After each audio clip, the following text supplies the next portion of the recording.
హైదరాబాద్ మూసీ పరివాహక ప్రాంతాల్లో హైడ్రా చీఫ్ రంగనాథ్ పర్యటించారు. చాదర్ఘాట్, మూసారాంబాగ్లో పరిస్థితిని జీహెచ్ఎంసీ, రెవెన్యూ, పోలీస్ అధికారులతో కలిసి సమీక్షించారు. రిటైనింగ్ వాల్ కూలిపోవడంతోనే ఎంజీబీఎస్ మునిగిందన్నారు. పరిస్థితి అదుపులోకి వచ్చేదాకా హైడ్రా, డీఆర్ఎఫ్ బృందాల సహాయ చర్యలు కొనసాగుతాయన్న రంగనాథ్తో మా ప్రతినిధి Numan face to face.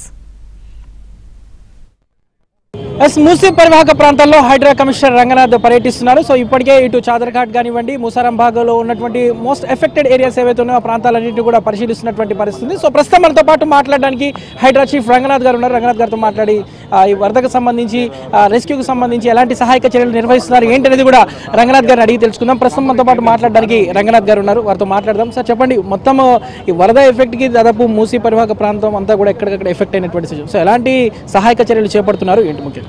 Hydraa, revenue యంత్రాంగము, జిహెచ్ఎంసీ యంత్రాంగము, హెచ్ఎండిఏ, ఇరిగేషను అందరూ ప్లస్ వాటర్ బోర్డు అందరం కూడా సమిష్టిగా అలాంగ్ విత్ ఇక్కడ స్థానిక కార్పొరేటరు, అక్కడ చాదర్ఘాట్ దగ్గర మనకు అక్కడ స్థానిక ఎమ్మెల్యే వారు వచ్చారు, ఇక్కడ స్థానిక కార్పొరేటర్ ముసరాంబాగ్ కార్పొరేటర్ వారు కూడా వచ్చారు.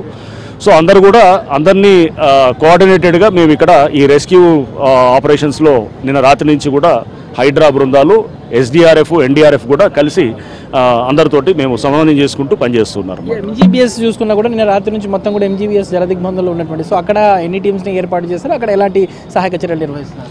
ఎంజీబీఎస్ రాత్రి రిటర్నింగ్ వాళ్ళు దాటి ఓవర్ఫ్లో అవుతూ వాటర్ రావటం, కొంత మన ఎంజీబీఎస్లో దాదాపు ఒక మోకాలు లోతు వాటర్ కూడా రావటం చూసాం మనం. ఎంజీబీఎస్ కూడా క్లియర్గా అది రివర్ బెడ్లోనే ఉన్నట్టు మనకి స్పష్టంగా మనకి అర్థమవుతూ, అది చాలా క్లియర్గా, అంటే వాటర్ అక్కడ ఎక్కడైతే ఇప్పుడు మీరు ఫ్లడ్ అయిందో అదంతా క్లియర్గా మూసీ రివర్ కోర్స్ అనేది మనకు అర్థం కావాలన్నమాట. సో ఈ ఫ్లడ్డింగ్ అయింది, ఇప్పుడు అందుకోసం మేము ఇప్పుడు దీన్ని మ్యాప్ చేస్తున్నాము. ఈ వీడియోస్, డ్రోన్ షాట్స్ అన్నీ కూడా తీసుకుంటాం. సో మనకి మూసీ రివర్ కోర్స్ అనేది చాలా స్పష్టంగా డిఫైన్ చేయడానికి బహుశా ఈ ఫ్లడ్డింగ్ కూడా ఉపయోగపడుతుందని అనుకుంటున్నాం.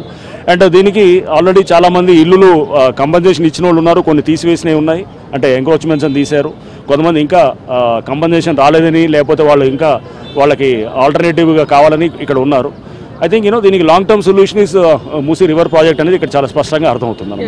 గత వారం రోజుల క్రితమే హైడ్రా కూడా మీరు ఒక రెయిన్ ఎఫెక్ట్ ఇచ్చారు, రానున్న రోజుల్లో అతి భారీ వర్షాలను ముందస్తుగానే సూచన ఇచ్చారు. సో రానున్న రోజుల్లో కూడా ఇంకా భారీ వర్షాలు ఉన్నటువంటి నేపథ్యంలో ఇక భాగ్యనగర వాసులను కూడా ఎలా అలర్ట్ చేయదలుచుకున్నారు, ఏం చెప్పదలుచుకున్నారు? నిన్నటి నుంచి మనకి హెవీ రెయిన్స్ ఉన్నాయి. నిన్న యాక్చువల్గా మా బతుకమ్మకుంట చెరువుది కూడా నిన్న యాక్చువల్గా ప్రారంభం ఉండింది. అది ఇనాగరేషన్ ముఖ్యమంత్రి గారి చేతుల మీద చేయాల్సింది ఈ వర్షాల వల్ల రేపటికి పోస్ట్పోన్ చేశాము. సో ఈ రెయిన్ అలర్ట్స్ అయితే ఇస్తూ ఉన్నాము. మనకి ఇప్పటికైతే మటుకు ఈ రోజు తర్వాత రెయిన్స్ అనేది కొంతవరకు తగ్గుముఖం పడతాయి. సో ఈ డిప్రెషన్ ఏదైతే బే ఆఫ్ బెంగాల్ నుంచి డెవలప్ అయిన డిప్రెషన్, అది మూవ్ అవుతూ మహారాష్ట్ర వైపు వెళ్తుందని చెప్పి ఐఎండీ నుంచి మనకి ఇచ్చినటువంటి ఫోర్కాస్ట్ ఇది. సో మనకి తెలంగాణకి, ఎస్పెషల్లీ హైదరాబాద్ కూడా కొంత వర్షాలు తగ్గుముఖం పడతాయి ఇప్పుడు. మొత్తానికైతే అన్ని రకాల జాగ్రత్త చర్యలు తీసుకుంటున్నాము, ఎక్కడ కూడా ఇబ్బందులు లేకుండా, ముఖ్యంగా ఇటు హైదరాబాద్ నగరవాసులకు ఇబ్బందులు రాకుండా కూడా ఇటు హైడ్రా పరంగా ప్రత్యేకంగా టీమ్స్ని కూడా ఏర్పాటు చేసినట్లు హైడ్రా కమిషనర్ అయితే రంగనాథ్ చెప్తున్నటువంటి పరిస్థితి. మరోవైపు ఇటు ముఖ్యంగా ముంపు ప్రాంతాలు ఏవైతే ఉన్నాయో సో ఆ ప్రాంతాలు అన్ని చోట్ల కూడా హైడ్రా కమిషనర్ రంగనాథ్ తన టీమ్స్తో కలిసి, అధికారుల యంత్రాంగంతో కలిసి పర్యటిస్తున్నటువంటి పరిస్థితి ఉందని చెప్పొచ్చు. ఇప్పుడు జర్నలిస్ట్ శ్యామ్తో నుమాన్, ఏబీఎన్ ఆంధ్రజ్యోతి, హైదరాబాద్.